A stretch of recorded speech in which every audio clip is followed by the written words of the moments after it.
ప్రముఖ ఆధ్యాత్మిక క్షేత్రం తిరుపతిలోని జగన్మాత చర్చి ముందు హిందూ సంఘాలు నిరసనకు దిగాయి. జై శ్రీరామ్, హిందూ ధర్మాన్ని కాపాడండి అంటూ పెద్ద ఎత్తున నినాదాలు చేశారు.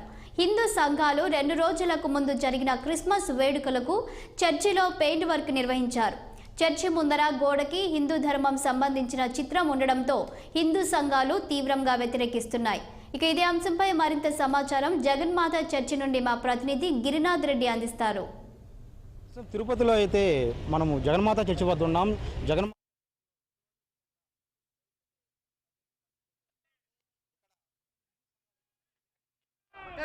लक्ष्मण जान के जय बोलो हनुमान की राम लक्ष्मण जान बाल जबदी से चित्राలను హరించాలి మన బాల జబది से చిత్రాలను హరించాలి రామ లక్ష్మణ జాన్ के జై బోలో హనుమాన్ की రామ లక్ష్మణ జాన్ के జై బోలో హనుమాన్ की రామ లక్ష్మణ జాన్ ఒక హిందూ ప్రస్తుతం తిరుపతిలో అయితే మనము జగన్మాత చర్చి వద్ద ఉన్నాం.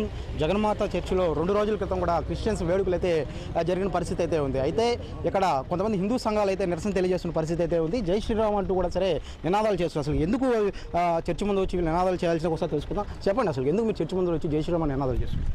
ఇక్కడ చర్చి ముందర మన క్రిస్మస్ సందర్భంగా ఒక హిందూ మనోభావాలు దెబ్బతీసే విధంగా ఇక్కడ హిందూ సాంప్రదాయం ఎవరైతే పాటిస్తారో అటువంటి భక్తులు ఒక భక్తుడి యొక్క చిత్రపటాన్ని వేసి మేరీ మాత బొమ్మ దగ్గర అర్జించే విధంగా ఉంది. దీన్ని నేను ఖండిస్తున్నాం. ఈరోజు ఉదయం 5 గంటలకి ఒక మనోభావ దెబ్బతిన హిందూ మాకు ఈరోజు వాట్సాప్ ద్వారా కంప్లైంట్ చేయడం జరిగింది. మేము చూసాము. ఇక్కడ చాలా మంది అభిప్రాయ సేకరణ కూడా చేశాము. అందరూ అదే అంటున్నారు, మన హిందూ మనోభావాలు దెబ్బతీసే విధంగా ఉన్నాయని. దీన్ని ఖండిస్తూ ఈరోజు శాంతియుతంగా మేము ఇక్కడ నిరసన తెలియజేస్తున్నాము. పోలీసు వారు వచ్చి మీరు నిరసన తెలియజేయకూడదు, మీరు ఇక్కడ చర్చి దగ్గర ల్యాండ్ ఆర్డర్ ప్రాబ్లం వస్తుంది, మీరు వెంటనే మీరు కంప్లైంట్ ఇవ్వండి అని చెప్పారు. మేము వాళ్ళు రిక్వెస్ట్ చేసుకున్నాం. సార్ ఇది మా హిందూ మీకు ఆ చిత్రానికి ఏంటి ఆ చిత్రం, దానికి మీకు ఎందుకు అభ్యంతరం? మీరు చూడవచ్చు, ఒక మేరీ మాత బొమ్మ స్పష్టంగా ఉంది. అందులో ఈ పక్క ఏదో చిన్న బొమ్మ ఏదో ఉందో అది హిందూ ధర్మాన్ని పాటించే ఒక వ్యక్తి శుభ్రంగా పంచి కట్టుకున్నాడు, నడుము గుడ్డు కట్టుకున్నాడు. ఏదైతే గుళ్ళో ఏదైతే అర్చకులు ఏ విధంగా ఉంటారో, ఎవరు సేర్ ఏ విధంగా డ్రెస్సింగ్ ఏ విధంగా ఉండదో ఆ విధంగా ఉంది. ఆ విధంగా ఉన్న ఒక భక్తుడు పోయేసి మేరీ మాత దగ్గర పోయేసి ఏదో యాజిచ్చినట్టు లేదైతే గిఫ్ట్ ఇచ్చినట్టు ఉంది. దీన్ని మేము తీవ్రంగా ఖండిస్తున్నాము. అయ్యా ఇదే చెప్పండి, మీరు చెప్పండి, అసలు ఈ యొక్క చర్చ ముందర వచ్చి ఈరోజు జై శ్రీరామ్ అంటూ కూడా నినాదాలు చేశారు.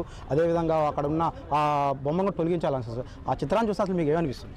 జై శ్రీరామ్ ఆ చిత్రాన్ని చూస్తే స్పష్టంగా మనకు ఒక హిందూ ధర్మాన్ని పాటించే వ్యక్తి అక్కడ పోయి మేరీ మాతని, జీసస్ క్రైస్ట్ని వాళ్ళని యాచిస్తూ వాళ్ళని ఏదో ప్రార్థన చేస్తున్నట్టుంది. ఇది చాలా చాలా దుర్మార్గమైన పద్ధతి. ఎందుకంటే హిందువుల్ని అవమానిస్తూ ఒక హిందూ ధర్మాన్ని పాటించే వ్యక్తి పోయి వారిని యాచిస్తున్నట్టు ఉంది. ఇది ఇప్పుడు అయోధ్య రామ మందిరం కడుతున్న సమయంలో ఇలాంటి చిత్రాలు గీసి ఈ రోడ్లో ఎంత బిజీగా ఉండే రోడ్లో ఇంతమంది వెళుతూ ఉన్నప్పుడు వారు హిందువుల్ని ప్రత్యేకంగా అవమానించాలనే ఈ విధంగా కావాలనే చేశారు. దీని గురించి మేము హిందూ సంఘాలుగా దీన్ని చాలా కఠినంగా ఖండిస్తున్నాము. దీని గురించి వీరు వెంటనే దాన్ని తొలగించకపోతే మా ఆందోళన తీవ్రతరం చేసి వారి మీద కఠిన చర్యలు తీసుకోవాలని ప్రభుత్వాన్ని కానీ పోలీసు వారిని కోరడం జరిగింది. చూడొచ్చు, ఏదైతే ఇక్కడ జగన్మాత చర్చి మనం చూడొచ్చు, 2 రోజులకు ముందు కూడా సరే క్రిస్మస్ సెలబ్రేషన్ అయితే జరిగిన పరిస్థితి అయితే ఉంది. అయితే ఆ క్రమంలోనే ఏదైతే విద్యుత్ అలంకరణ కావచ్చు, ఏదైతే నూతనంగా పెయింటింగ్ కొట్టడం చేయడం కావచ్చు, మనం ఈ పక్క కానీ చూసుకున్నట్టయితే ఒకసారి ఈ పక్క మనం చూడొచ్చు, ఏదైతే వాళ్ళు ఏదైతే హిందూ సంఘాలు వ్యతిరేకిస్తున్నాయో ఒక పోస్టర్ మనం చూడొచ్చు.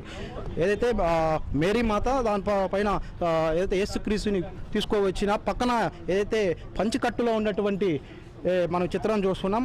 ఈ యొక్క వచ్చి అయితే హిందూ ధర్మానికి సంబంధించిన ఈ చిత్రంగా కూడా సరే హిందూ సంఘాలు అయితే తీవ్రంగా వ్యతిరేకిస్తున్న పరిస్థితి అయితే కూడా ఉంది. ఏదైతే హిందూ సంఘాలు అయితే ఒకటే చెప్తున్నాయి, ఏదైతే తిరుమలకు వెళ్ళే నడక మార్గంలో ఈ ప్రాంతం ఉండడంతో కూడా ఇక్కడ జగన్మాత చర్చిలో ఏదైతే వాళ్ళు గీసినటువంటి ఈ చిత్రాన్ని మేము పూర్తిగా వ్యతిరేకిస్తున్నామనేసి వెంటనే తొలగించాలనేసి కూడా పోలీస్ శాఖ కూడా విజ్ఞప్తి చేస్తున్న పరిస్థితి ఉంది. లేని పక్షంలో కూడా సరే పెద్ద ఎత్తున ఆందోళనకరం చేస్తామనేసి హిందూ సంఘాలు హెచ్చరిస్తున్న పరిస్థితి.